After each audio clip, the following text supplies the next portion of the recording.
यहाँ पर police department के लोग भी हमारे साथ मौजूद है।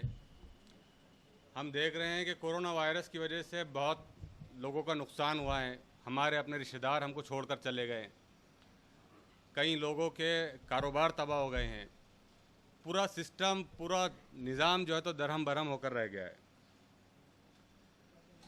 चूँकि हम पिछले 3 माह से मुसलसल फील्ड पर रिपोर्टिंग करते रहे, कभी एडमिनिस्ट्रेशन के ख़िलाफ़ बात किए, लेकिन ये 3 महीने में ख़ास बात ये रही कि हमने कभी पुलिस डिपार्टमेंट के ख़िलाफ़ बात नहीं की। सर कानब सर, 2 फ़ायदे इस कोरोना वायरस की वजह से इस 3 महीने में समझ में आए कि सबसे पहला तो ये है कि इस देश में जैसा पॉलिटिकल पार्टियों ने हिंदुओं और मुसलमानों को बांटकर एक बड़ा गैप मेंटेन कर दिया था। ये पता नहीं अल्लाह की तरफ की बात है कि कोरोना इस वायरस ने उस नफ़रत की दीवार को गिराने का काम किया। ये मैं समझता हूँ। चूँकि मैं फील्ड पे रिपोर्टिंग करता रहा 3 महीने, मैंने मुसलसल देखा कि जब कोई मदद करने वाला हाथ आगे बढ़ता था तो मदद लेने वाले हाथ का मज़हब नहीं पूछता था। वो ये नहीं देखता था कि ये मुसलमान है, ये हिंदू है, या अगर कोई हिंदू मदद करता था वो ये नहीं देखता था कि ये मुसलमान है या कोई और है। तो भले ही हमारे काफ़ी कुछ नुकसान हुआ हो, हर किसी को नुकसान हुआ हो, लेकिन एक बहुत अहम जो है तो कोरोना वायरस की वजह से एक परसेप्शन है मेरी अपनी एक फीलिंग्स है कि इस मुल्क में, इस देश में और बिलखुसूस औरंगाबाद में जो है तो हमने नफ़रत की जो दीवार थी उसको कहीं ना कहीं गिराने का और नफ़रत के एहसास को कम करने का काम किया है। और मैं समझता हूँ कि बहैसियत मुसलमान अल्लाह का एहसान है कि हमारी दीन और हमारा धर्म भी हमें इसी बात की तालीम देता है कि इंसानियत सबसे पहले है आपके लिए। दूसरी एक चीज़ ये है कि पिछले 15 सालों से मैं रिपोर्टिंग करते आ रहा हूँ, हर वक्त देखता हूँ कि हम पुलिस के ख़िलाफ़ बहुत कुछ बोलते हैं। पुलिस की जो है तो एक्टिविटीज़ के बारे में हम बात करते हैं, उसमें ज़रूरी नहीं है कि हर किसी का इत्तेफाक हो, लेकिन ये 3 महीने में आप यकीन जानिए कि पुलिस डिपार्टमेंट ने जो काम किया है। मैं एक बात और वाज़ेह कर दूं कि मैं पत्रकार हूं, लेकिन मेरा मकसद जो है तो पुलिस डिपार्टमेंट को खुश करना बिल्कुल नहीं है, बल्कि जो हकीकत मैंने फील्ड पर देखा वो आप तक पहुंचा दूं, मैं ये अपना प्रोफेशनल रिस्पॉन्सिबिलिटी समझता हूं। तो पिछले 3 माह में औरंगाबाद पुलिस ने वो किरदार अदा किया साहब कि आपके अपने घर वाले और आप खुद भी अदा नहीं कर सकते थे। इन्होंने ना अपनी फैमिली को देखा, ना अपने रिश्तेदारों को देखा, बल्कि ये 24 घंटे आपके लिए हर चौराहे पर मौजूद रहे। ये एक बहुत अहम बात हमारे को औरंगाबाद पुलिस से मुताल्लिक़ समझ में आई। और हम समझते हैं कि अगर पुलिस और अवाम का गैप और कम्युनिकेशन गैप को अगर हम कम करने की कोशिश करेंगे तो बहुत सारे अच्छे काम यहाँ पर हमको इनके साथ मिलकर करने में आएंगे। बहैसियत पत्रकार जहाँ कहीं भी पुलिस की गलती होती है हम उसको बराबर हाईलाइट करते हैं, अवाम से गलती होती है तो हम उसको भी हाईलाइट करते हैं। तीसरा देखिए एक और बात, चूँकि यहाँ पर अल्हम्दुलिल्लाह तकरीबन मुसलमान हैं, बहुत सारी बातें हमारे जहनों में, हमारे घरों में हमारी ख़वातीन रिश्तेदार करती आई है कि मुसलमानों को ले जा रहे और घाटी में एक इंजेक्शन दे के मार दे रहे।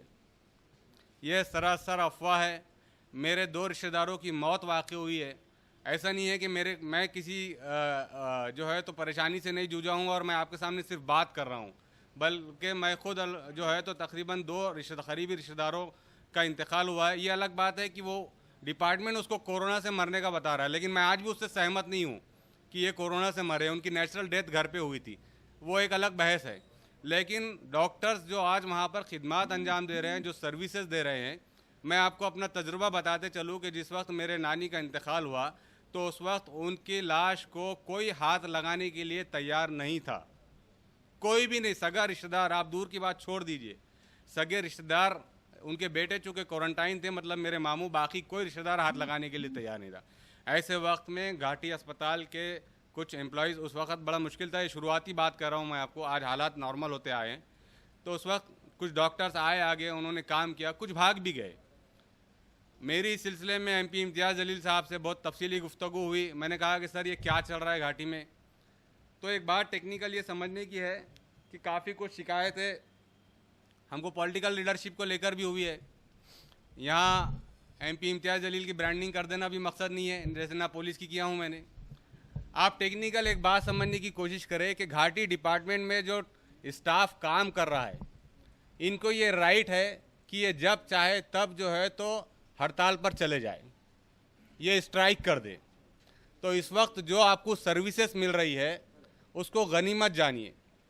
उसके अलावा गवर्नमेंट डिपार्टमेंट को और निजी लेवल पर क्या करना चाहिए, इस तरफ तवज्जो देने की ज़रूरत है। अभी जो सर्विसेज मिल रही है, अगर ये लोग हड़ताल पर चले जाते हैं, ऐसा कोई नाखुशगवार वाक़या जो है तो घाटी में पेश आता है, तो इम्तियाज़ साहब का यही कहना था कि अगर ये लोग स्ट्राइक पर चले जाते हैं तो फिर कौन घाटी को देखेगा। वो एक अलग बहस है कि वो कोर्ट केस होगा, जो कुछ भी होगा, लेकिन फ़िलहाल तो आम अवाम जो है तो उससे बहुत ज़्यादा परेशान हो जाएगी। तो ये बात समझ में आती है। तो हमको ज़रूरत इस बात की है कि जो कुछ हो रहा है उसको गनीमत जानना है, अपनी अपनी सतह पर क्या होता है वो करते रहना है।